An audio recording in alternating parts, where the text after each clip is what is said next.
Ruang Tangga Prasa. Halo Happy Human, selamat datang di Ruang Tangga Prasa. Apa rasamu terhadap rasaku? Podcast ini dipersembahkan oleh Komisi Nasional Hak Asasi Manusia. Happy Humans, apa kabar semuanya? Semoga dimanapun kamu berada, kapanpun kamu mendengarkan podcast ini selalu dalam keadaan yang baik dan sehat ya. Happy Humans, Radio mau nanya nih, siapa di sini yang suka sama BTS? Army mana nih Army? Ayo segera merapat ke podcast Ruang Tangga Prasa karena kita akan ngobrol-ngobrol santai tentang BTS. Lebih tepatnya sih tentang BTS dan pesan-pesan kemanusiaan. Nah, Radia nggak sendiri karena aku akan ditemani oleh salah satu ARMY di Indonesia yang juga merupakan peneliti di Imparsial. Namanya Gustika Yusuf Hatta.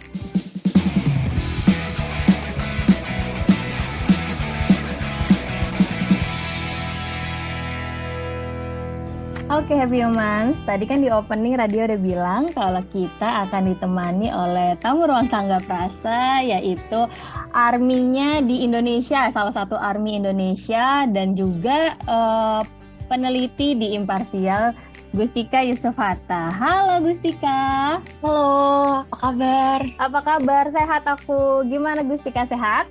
Sehat-sehat, alhamdulillah. Alhamdulillah baik. Gimana nih Gustika, apa kesibukannya sekarang? Terus kenalin diri dulu dong ke Happy Humans. Tadi kayak udah dikenalin dikit ya? Iya, dikit. Dikit ya? Apa ya? Aku nggak tahu sih. Cuma mungkin aku ARMY sejak tahun 2018 mungkin. Atau 2019 yang lebih official gitu, tapi 2018 tuh baru discover BTS dan tapi belum kayak langsung terjerumus gitu, terjerumusnya pelan-pelan. Yang terjerumus nggak bisa keluar dari lubang lagi itu 2019. Nah sebenarnya suka sama BTS tuh kenapa sih Gustika? Dari sekian banyak K-pop di Korea itu kenapa milihnya BTS nih kayak gue suka nih gitu? Agak random sih, sebetulnya aku BTS bukan kayak grup K-pop pertama yang aku tahu gitu ya. Waktu SMA tuh agak-agak ngikutin Suju. Soalnya, Suju, oke. Ya, agak-agak ngikutin tapi bukan yang kayak ngefans yang sampai hafal semuanya gitu. Terus lebih kayak fun aja sih, karena kan di aku satu sekolah beberapa ada orang Korea juga gitu, jadi kayak ada beberapa yang suka. Terus aku jadi kayak lucu juga gitu, jadi lebih buat asik-asikan aja sih. Terus tapi nggak pernah yang sampai ngikutin banget. Sampai pada akhirnya aku kan S1-nya studi perang. Terus aku tuh lagi mempelajari kayak perang Korea dan bagaimana Korea Selatan itu bangkit dari keterpurukan ekonomi gitu-gitu. Dan salah satunya tuh karena si K-pop ini gitu, ini salah satu usahanya bla bla bla. Terus pas saat yang bersamaan Suju tuh lagi muncul lagi tuh di maksudnya di radar aku lah istilahnya. Mereka kan muncul di Asian Games, terus Asian Games kan lagi heboh banget tuh yang di Jakarta tentunya, Jakarta Palembang ya waktu itu. Terus di saat yang bersamaan juga BTS tuh muncul di UN, di General Assembly kalau nggak salah. Terus kan Namjoon bikin speech gitu, terus aku kayak wah menarik ya pidatonya juga gitu, soalnya setahu aku dan aku pernah tinggal di Korea Selatan dulu pas kecil. Oh oke. Terus ya. Terus ayah aku pernah di Korea Utara, jadi emang random banget. Tapi kayak yang setahu aku tuh Korea tuh rada tertutup gitu, kok sekarang mulai berani nih ngomongin mental health apa segala macam, yang identitas, no matter what your gender is gitu-gitu. Dan aku mulai tertarik gitu, dan aku mulai rada ngikutin. Lalu benar-benar terjerumusnya tuh 2019 karena ketemu temen yang ARMY satu tempat magang. Terus ya udah nggak bisa keluar lagi dari lubang itu. Susah ya, kalau udah masuk tuh udah susah lagi keluarnya. Iya. Nah pas banget nih, kita kan temanya kali ini itu BTS dan pesan-pesan kemanusiaan Gustika. Nah sebenarnya kalau BTS itu dekat, tadi kan sebenarnya sempat ada Gustika bilang pidatonya salah satu anggota BTS Kim Namjoon ya namanya, Kim Namjoon. Iya, atau ya, RM. Nah itu selain itu sebenarnya BTS itu dekat nggak sih sama isu-isu HAM atau kemanusiaan gitu Gustika? Aku rasa BTS cukup deket ya, tapi memang BTS itu bukan misalnya musik pergerakan gitu kayak Rage Against the Machine atau Iwan Fals lah misalnya, atau bahkan Efek Rumah Kaca gitu. Itu contoh yang mungkin langsung keluar di kepala aku. Tapi banyak dari beberapa lagu mereka itu memang secara spesifik menyentuh isu-isu yang dekat gitu sama orang-orang muda, sama kemanusiaan, sama HAM gitu. Jadi walaupun nggak secara eksplisit, tapi implisit gitu. Salah satunya tuh lagu yang Spring Day itu tuh katanya sebetulnya sedikit nyindir si Sewol Ferry disaster itu, yang waktu ada kecelakaan ferry di Korea. Nah, saat mereka keluarin Spring Day itu dan katanya itu tentang Sewol Ferry disaster atau kecelakaan kapal ferry yang Sewol itu, banyak yang bilang sebetulnya BTS tuh putting their careers on the line karena mereka tuh bisa di-ban gitu sama si Presiden Park ini, yang sebelumnya kalau misalnya kita dengar receipts atau rekaman ya dari kecelakaan ferry itu, memang semua orang tuh pengen mencoba untuk ibaratnya ngejilat si Presiden Park ini gitu. Ini salah satu contohnya. Jadi emang hierarki banget, dan di lagu itu nggak secara spesifik gitu mereka mengatakan sesuatu tentang kemanusiaan, cuma tuh kayak ada liriknya tuh bisa digali banget gitu. Nah, selain Spring Day nih, itu kan tentang yang tadi kecelakaan ferry itu ya. Nah, selain itu lagu-lagu BTS ini yang istilahnya lekat dengan isu-isu HAM gitu, ada lagi nggak sih Gustika?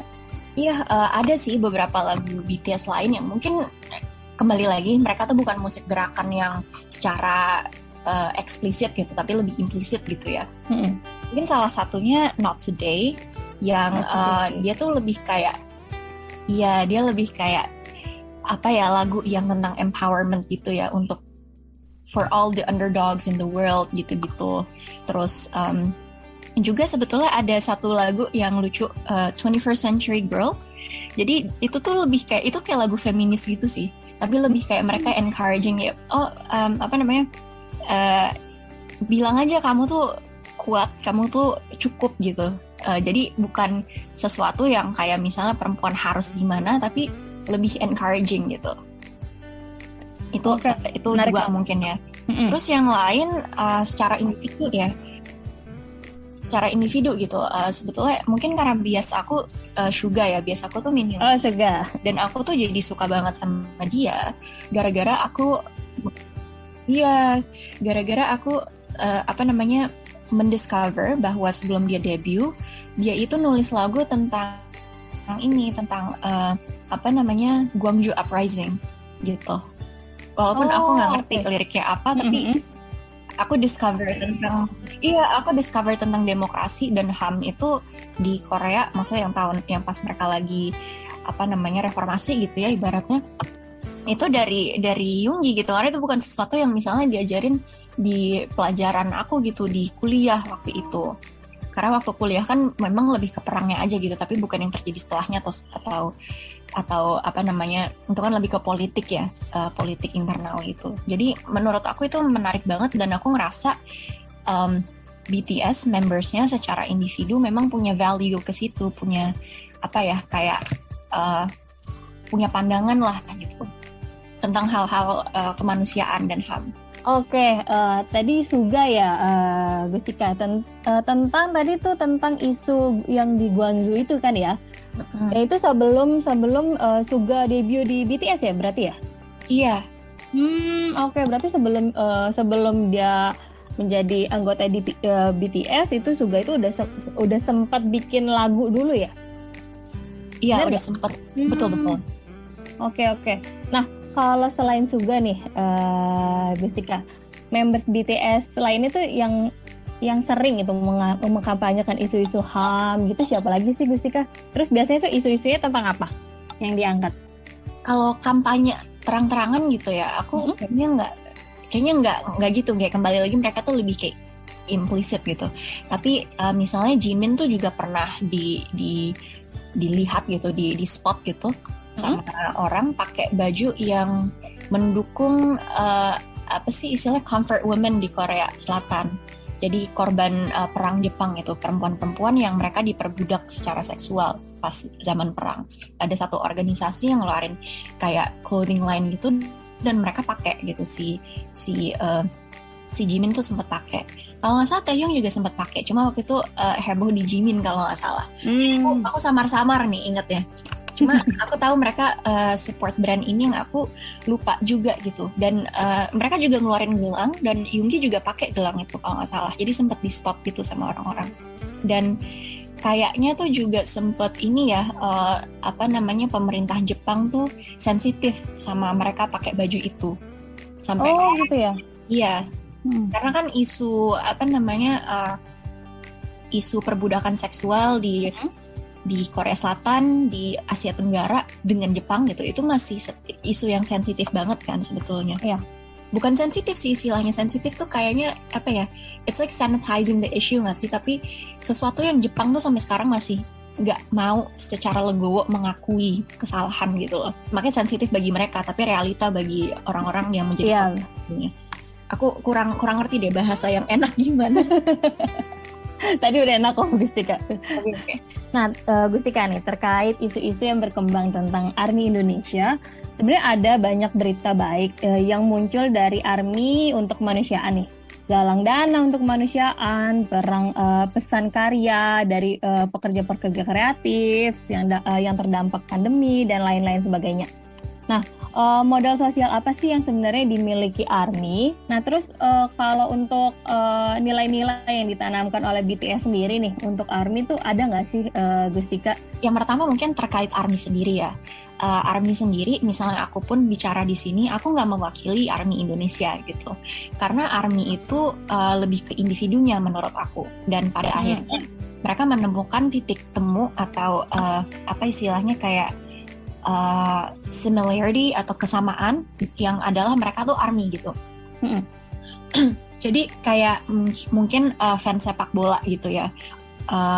Misalnya aku suka Liverpool gitu, dan itu fakta itu. Tapi bukan berarti aku tuh harus misalnya ikut semua gerakan atau gimana. Tapi mungkin aku ketemu fans lain yang fans Liverpool lain gitu. Katakan namanya si Siti gitu. Si Siti suka juga gitu. Terus dia ternyata peduli nih soal kemanusiaan gitu. Misalnya, aduh di desa aku lagi ada orang banjir gitu. Terus oh ya udah kita galang dana yuk. Jadi lebih kayak gitu sih daripada misalnya semua ARMY tuh harusnya ngapain gitu. Tapi karena mungkin ada beberapa individu yang tergerak atas dasar kesamaan itu dan lain-lain, mereka jadi banyak gerakan gitu. Gerakan yang terpisah-pisah gitu, tapi mendukung satu cause, maksudnya satu isu gitu yang kalau ditarik lagi adalah ke kemanusiaan gitu. Dan itu tentunya gimana ya ngejelasinnya. Jadi memang dari individu yang mungkin pada akhirnya menemukan kesamaan dan gerak bersama dan sekitarnya tuh jadi terinspirasi gitu sih. Dan aku rasa itu terjadi di banyak fandom. Nggak hanya di ARMY aja, tapi mungkin ARMY karena emang militan banget gitu, jadinya kentara banget tuh. Iya, karena sebelum ada BTS gitu, fans lain ya sepak bola, terus fans basket, apa pasti selalu ada kok gitu. Bahkan kayak itu loh alumni universitas gitu yang sebetulnya kan mereka kalau misalnya menggalang dana gitu, aku kasih contoh aja, ibuku kan alumni UI gitu, dia bikin, ya misalnya ibuku bikin kayak ayo kita bikin ini yuk. Donasi untuk dari angkatannya dia gitu, aku lupa ibuku angkatan berapa gitu, untuk isu tertentu. Itu kan sering terjadi gitu. Jadi mungkin contohnya bisa dilihat ke situ gitu. Cuma yang dilakukan ARMY memang masif akhirnya. Apalagi karena ARMY itu selalu dapat pandangan negatif kan dari luar karena perempuan dianggapnya histeris gitu. Aku korban dari itu juga gitu, yang aku tenang dibilang oh iya dia ngerengek, dia apa yang kayak apaan sih, gila lo, gue biasa aja, tapi lo nya yang asumsi kayak gitu. Tapi jadinya tuh ARMY tuh seringkali harus berbuat lebih gitu. Tapi tentunya bukan itu sih motivasinya dari niat baiknya. Tapi jadinya tuh mungkin yang sekelilingnya jadi sekelilingnya army-army lain pengen mengamplifikasi itu gitu, karena selama ini ya fandom perempuan bukan army aja, cuman zaman dulu The Beatles dan lain-lain selalu dilekatkan dengan histeria gitu, padahal kayak histeria perempuan gitu. Padahal ya ini kembali lagi sih ke apa ya, dikotomi gender gitu, tapi memang nyatanya ya perempuan suka digituin. Bener banget. Jadi ini mungkin kayak satu aspek kali ya, berita baik yang muncul dari ARMY untuk kemanusiaan. Yes, betul. Dan itu munculnya mungkin dari individu gitu, bukan disuruh BTS kok gitu. Tapi karena memang makin banyak gitu gerakannya, makin banyak juga ARMY yang pengen mencari commonality atau sesuatu yang kayak poin yang mirip gitu untuk melakukan gerakan bersama gitu, membuat gerakan bersama yang menurut aku inspiratif gitu. Dan BTS sendiri kan waktu itu kalau nggak salah ya pas Black Lives Matter, jadi itu tahun lalu ya, tahun 2020, yang waktu George Floyd dibunuh kan beberapa ARMY di Amerika Serikat atau bahkan dunia, mereka mengumpulkan, aku lupa nominalnya berapa, mungkin bisa di Google setelah ini, cuma mengumpulkan donasi yang sangat besar gitu, sampai kayaknya jutaan dolar atau berapa gitu, secara kolektif untuk membantu gerakan-gerakan kecil yang sosial gitu. Jadi itu datang dari ARMY sendiri gitu, karena mereka tahu bahwa followersnya banyak, terus influence-nya besar, jadi mereka ibaratnya mengkapitalisasi hal itu gitu. Dan BTS sendiri akhirnya mematch donasi itu setahuku, atau hype ya. Aku kayaknya bukan ARMY panutan yang bisa membagikan secara detail, cuma untuk ini tentunya bisa dicari lebih lanjut gitu. Dan BTS yang aku yakin dan aku tahu banget dan aku baca, mereka tuh ngeluarin statement tentang rasisme saat itu. Jadi walaupun itu statement dari mereka sendiri, mungkin itu menyadarkan teman-teman yang ada gitu tentang hal yang sebelumnya mereka belum pernah pikir gitu. Aku sendiri kan bisa dibilang dari mungkin bukan aku aja gitu, tapi banyak orang yang dari latar belakang yang cukup nyaman gitu. Tapi kalau udah nyaman, mungkin kita nggak mikirin hal-hal yang sulit gitu. Dan dengan BTS mengeluarkan statement seperti itu, orang-orang kayak aku atau orang-orang lain justru jadi berpikir lagi, oh ada ya, dunia ini masih susah ya ternyata layernya banyak gitu. Karena dulu tuh pas aku SMA gitu ngeliat orang demo, mikir, ih ngapain sih demo, nggak jelas banget, malah bikin macet. Kan ada tuh pandangan kayak gitu. Iya, benar. Iya kan? Nah, tapi setelah tahu isunya, aku jadi paham gitu. Jadi sebetulnya BTS tuh kenapa aku pribadi ini mungkin agak deviating from the question ya, agak keluar dari pertanyaannya. Tapi kenapa aku suka banget sama BTS? Karena aku ngelihat mereka tuh learning dan unlearning gitu. Jadi mereka mempelajari sesuatu dan ketika mereka tahu sesuatu itu salah, mereka meninggalkan hal itu gitu. Jadi itu yang aku suka banget dari BTS, dan aku rasa itu sesuatu yang bisa dipelajari juga gitu oleh ARMY gitu. Tapi kalau misalnya memang menanamkan nilai-nilai gitu secara eksplisit gitu, aku rasa BTS tuh lebih, message-nya tuh lebih ini ya, lebih soft gitu approach-nya. Jadi misal tentang mental health pun mereka nulisnya tentang lagu dengan kampanye dengan UNICEF, bukan yang misalnya membuat kampanye khusus secara ya akhirnya begitu, tapi maksudnya bukan yang membuat sesuatu foundation secara khusus yang terdedikasi hanya pada satu isu gitu, karena mereka memang pada akhirnya aku rasa menyentuh banyak isu dan menyentuh hati banyak orang gitu sih gitu. Iya, benar banget Gustika. Sebenarnya ya kalau misalnya pekerja seni kan emang kalau mengisukan mengkampanyekan sesuatu atau salah satu misalnya tentang hak asasi manusia, sebenarnya emang lebih mudah dicerna karena mereka mengkampanyekannya itu lewat lagu-lagunya gitu. BTS kan kayak sosok yang dianggap penting lah gitu di dunia K-pop atau di dunia musik segala macam. Nah itu ketika mereka mengisukan, ketika mereka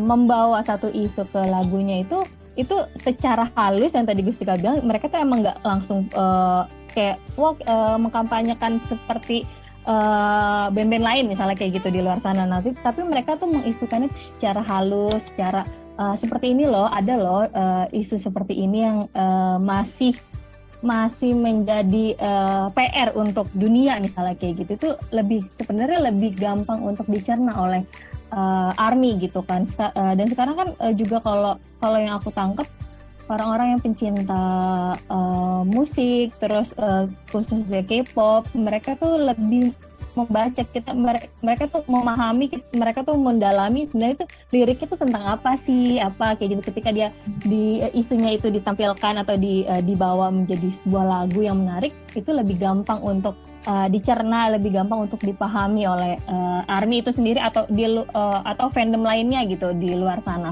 Iya, jadi benar banget, dan mungkin itu kenapa musiknya BTS bisa relatable gitu, bisa kita bisa relate terlepas kita tuh dari mana gitu. Jadi misalnya nih salah satu lagunya yang namanya Bepse.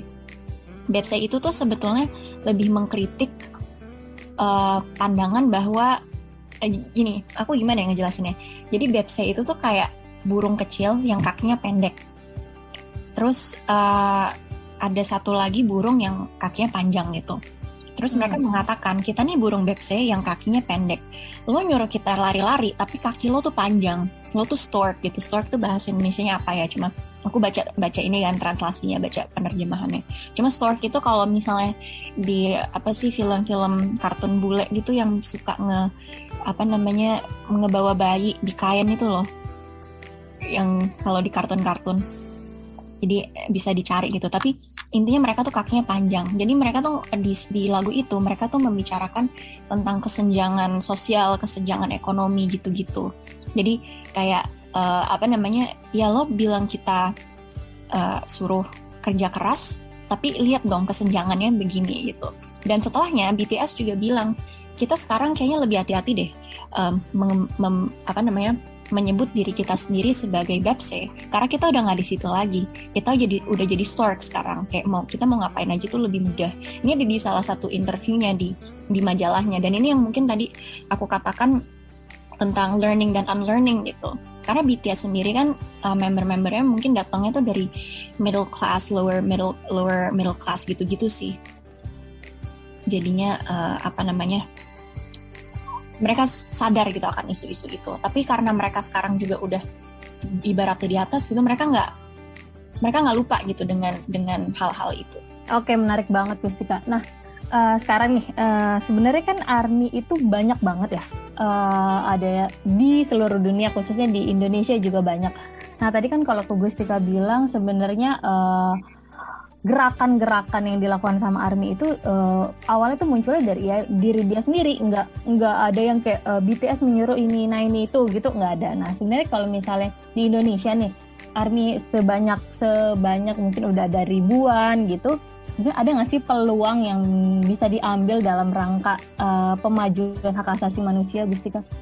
Wah, bisa banget sih sebetulnya, karena kan hak asasi manusia tuh lekat dengan values-nya atau nilai-nilai BTS secara individu juga gitu, membernya aku rasa. Maksudnya tadi kan udah sempat menyebut Yoongi, membicarakan Gwangju Uprising gitu-gitu, dengan juga kalau misalnya lagu mereka secara grup yang tentang Sewol Ferry Disaster gitu, itu kan sesuatu yang lekat dengan kemanusiaan. Jadi sebetulnya bisa banget gitu. Tapi memang ada sedikit kayak isu-isu yang bisa dikatakan sensitif gitu ya, kayak militer itu kan masih itu kan juga sensitif bagi BTS gitu. Jadi mungkin itu bukan, misalnya anti militerisme bukan sesuatu yang aku rasa bisa secara aman dikampanyekan oleh ARMY gitu misalnya. Itu menurut aku sih. Tapi kalau misalnya dia mau mencoba silakan gitu. Tapi aku di sini untuk observasi. Tapi bisa banget. Misalnya tentang perempuan gitu, kayak tentang di Indonesia kan pernah ada Yugun Ianfu kan, dan katakan bahwa isunya tuh udah selesai gitu, tapi aku rasa isunya belum selesai. Maksudnya kita katanya udah dapat uang repatriasi gitu ya, tapi kan ada isu bahwa uang itu dikorupsi, dan perempuan-perempuan yang menjadi Yugun Ianfu sampai sekarang belum mendapatkan keadilan yang seharusnya gitu, belum dapat pengakuan dan lain-lain gitu. Oke, kita ada gitu yang belajar di buku sejarah, tapi juga itu mungkin yang dipelajari sangat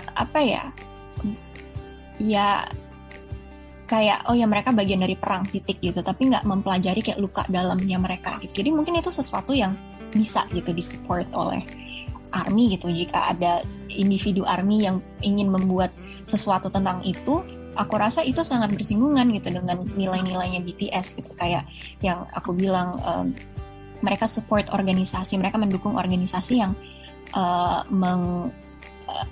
membantu orang-orang yang dulu diperbudak secara seksual, itu perempuan-perempuan yang dulu diperbudak secara seksual oleh tentara Jepang zaman dulu.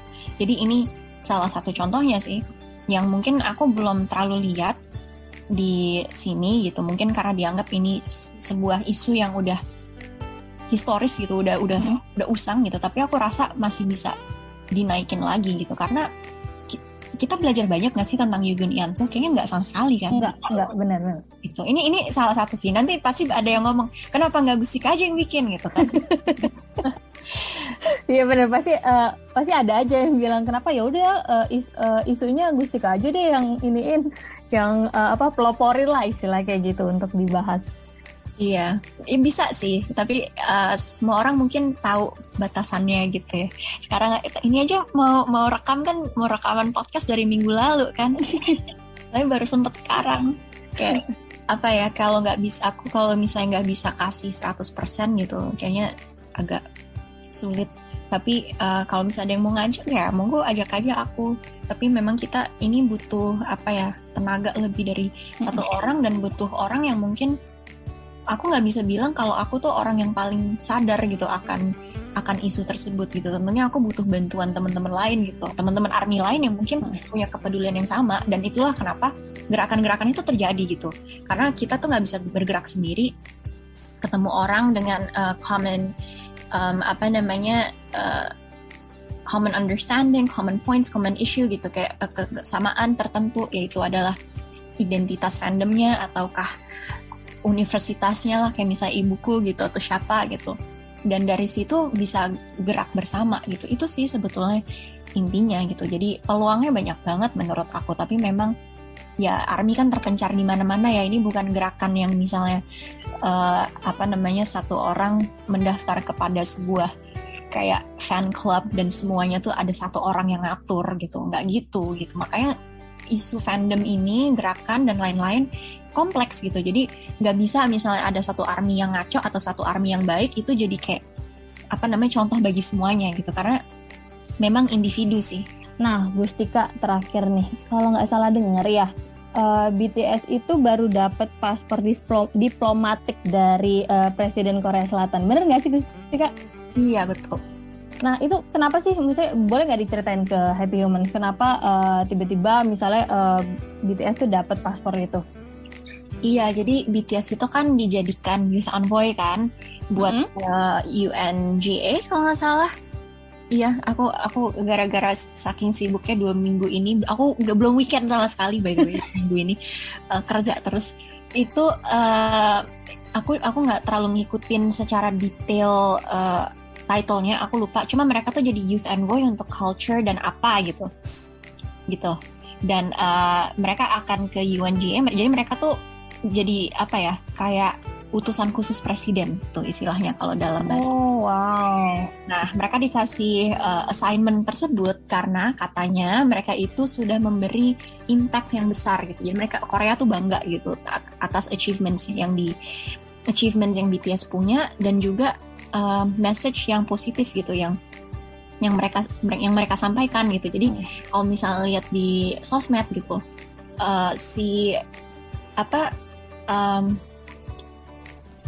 yang kepalanya WHO tuh si Dr. Tedros itu suka nge-quote BTS juga gitu, karena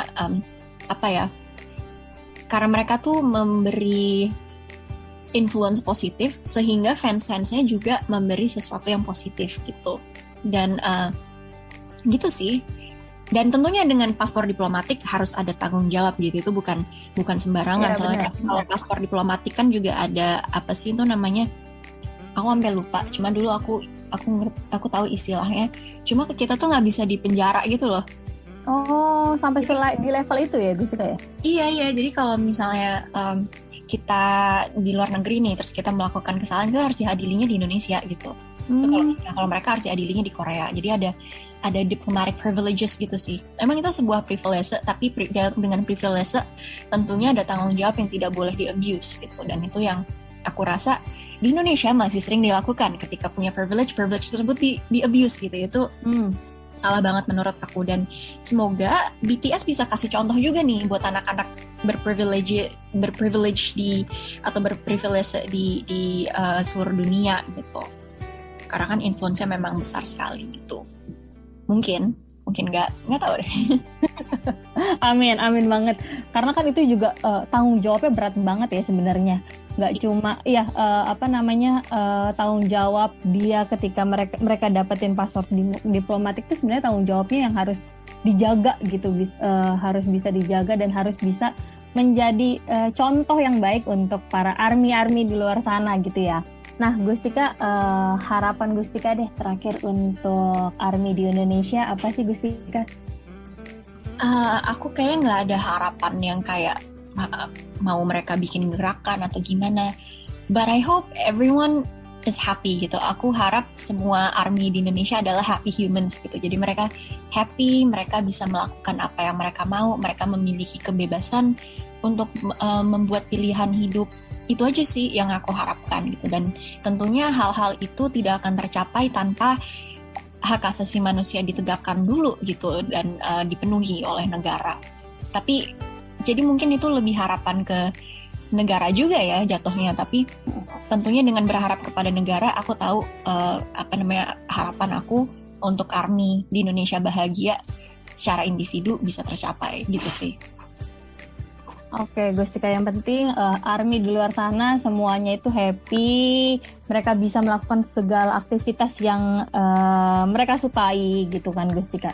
Dan tentunya nih Happy Humans pokoknya nih ya, apapun hobi kalian, kesukaan kalian tuh apa, terus mau itu suka K-pop, mau itu K-popnya BTS, Big Bang, Suju, dan semua K-pop lainnya, kita tuh sama-sama manusia dan kita juga bisa tetap berkontribusi untuk pemajuan dan penegakan hak asasi manusia tentunya.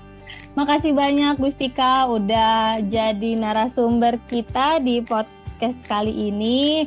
Ilmunya sangat bermanfaat banget pokoknya tentunya untuk Happy Humans. Jangan bosan-bosan ya Gustika kalau kita undang-undang lagi. Iya, makasih udah diundang. Terima kasih Gustika. Iya.